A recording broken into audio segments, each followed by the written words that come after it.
Night is coming. One by one the stars appear. Night is coming. And soon it will be time for stories. Long ago, storytellers invented magical stories about the sun, moon, stars, and the other great mysteries of the sky. The stories were not meant to explain these mysteries. Rather, they were told to help people pay attention to our world. Today, scientists use another way to help us pay attention to the mysteries of the sky. By observing, measuring, and predicting, they explain how the world works. And like the storytellers of old, today's scientists can lead us to better know and care for our world. Storytellers and scientists are today's SkyTellers, for they both tell us about the sky. And though each tells a different kind of story, both help us to better know our world and ourselves. Night is here. Listen now. This is the time for stories. Long ago, before this earth came to be, there was another world high above the sky dome. There were beings in the shape of humans who lived there. In the center of that sky world grew a great tree from whose branches hung all sorts of fruit. On top of that tree was a huge white flower that shone as brightly as the sun. So it was that life and light came from the sky tree. Among those beings was a man who cared for this tree of life. His wife was expecting, and she began to have dreams. In her dreams, she saw that there was something beyond and below their world. "The tree of life must be uprooted," she said to her husband. "I do not know how, but something good will come of this." And though it troubled him to do so, he saw that her dream was strong. He did as she asked and uprooted the sky tree. There, where the tree had been rooted, was a great hole in the skyland. The woman looked down into that hole, but all that could be seen was a deep darkness. She got down on her knees and leaned forward, for it seemed that there was something else far, far below. Then she slipped. She reached back to try to save herself from falling, but she only succeeded in grabbing a handful of seeds from the uprooted tree, a strawberry plant in her right hand and a tobacco plant in her left. Down she fell, into that deep, deep dark, and all around her was a sound like the soft shooshing of a rattle. For a long time she fell, until she began to see brightness far below her. It was the blue gleam of water. In that water there were birds and other beings that looked up and saw her falling. "Someone is coming," they said. "We must help her." Then the wide-winged birds, the geese and swans, flew up and caught her between their interlaced wings.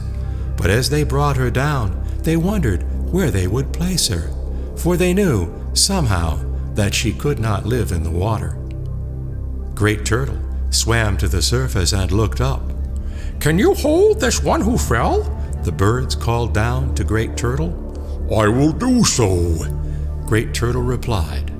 And so Sky Woman was placed on the turtle's back. Then the water beings gathered around her. "Where are you from?" they asked. "How can we make you comfortable?" Sky Woman looked around her. "I have come from another place, far above here where there is land," she said. "Here there is only water. I am lonely for earth." "It is said that underneath this water there is land," the water being said. "We will bring some up for you." Then they began to try to dive down to the bottom. The duck and the beaver tried, and then the loon. But they could not swim deep enough to reach the earth beneath the waters. Many tried and failed. Finally, Muskrat dove. Down she went, down, down, down. Her lungs were ready to burst, but she did not stop. She reached the bottom and gathered some earth in her paws and then floated back up. It was so far down that when Muskrat reached the surface, she died, but she still held that earth in her paws. As soon as it was placed on the turtle's back, that small pawful of earth started to spread. Sky Woman began to move in a circle, dancing with small steps, her feet massaging the new earth to encourage it to grow even more. Where she made footprints in the moist earth, she dropped the seeds from the sky tree, and bushes and trees and flowers began to grow up. She planted the tobacco and the strawberries, and they grew well on the new land that stretched further than the eye could see in every direction. So it was that this earth on Turtle's back came to be long, long ago. Dane-ho.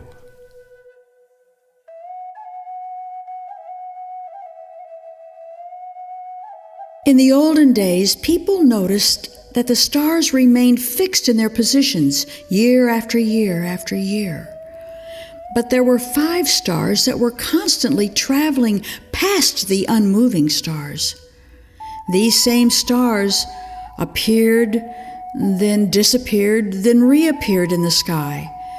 People called these 5 stars the wandering stars because they seemed to wander along their own paths.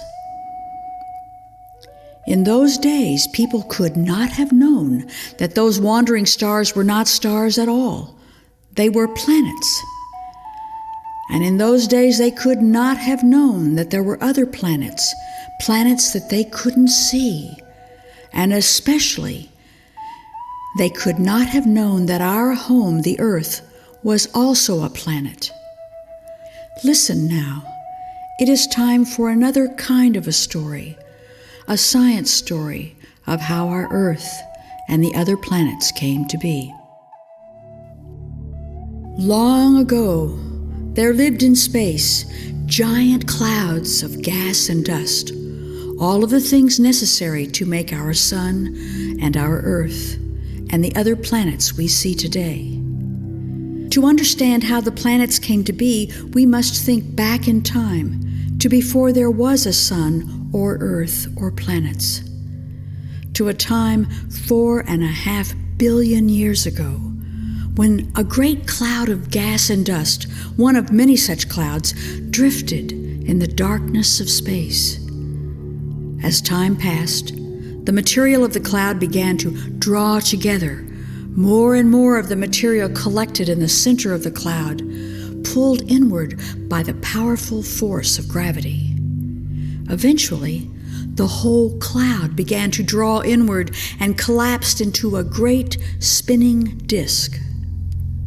Most of the material of the cloud collapsed into the center, making a great ball of gas so massive that deep within its center, it grew so hot that nuclear reactions began. These reactions produced energy, and our sun was born. And the deep darkness was replaced with brightness, the brightness of our shining sun.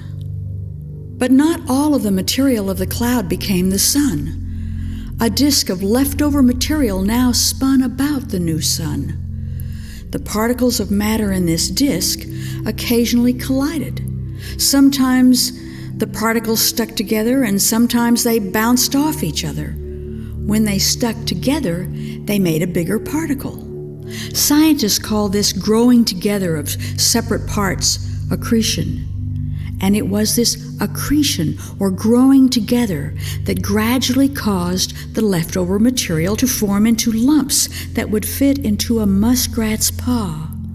And the lumps eventually grew large enough to attract other lumps and clumps through their own gravity.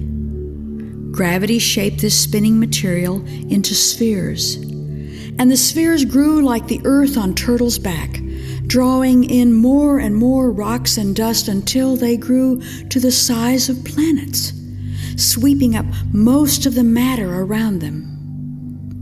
These became the rocky planets that circled close around the sun where it was warmer.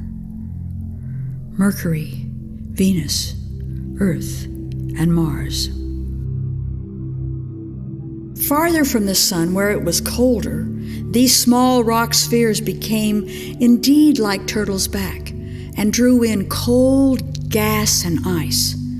They became surrounded by great amounts of this material, and these became the giant planets, Jupiter, Saturn, Uranus, and Neptune, with small rocky centers surrounded by thick layers formed from gas and ice.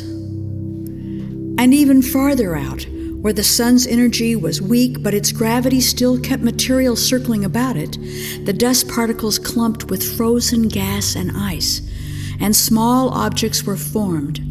The largest of these, so far as we know, was the icy place we call Pluto, circling where the sun is distant and dim and the deep darkness of space comes back.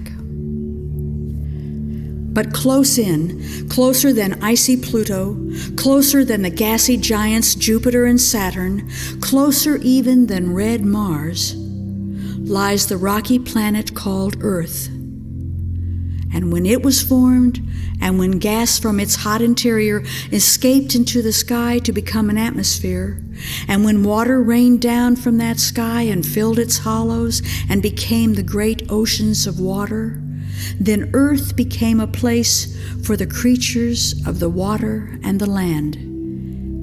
It became a place where there were wide-winged birds, the geese and the swans. It became a place for the duck and the beaver, the loon and the muskrat. It became a place for seeds to sprout in the earth, for bushes and trees and flowers.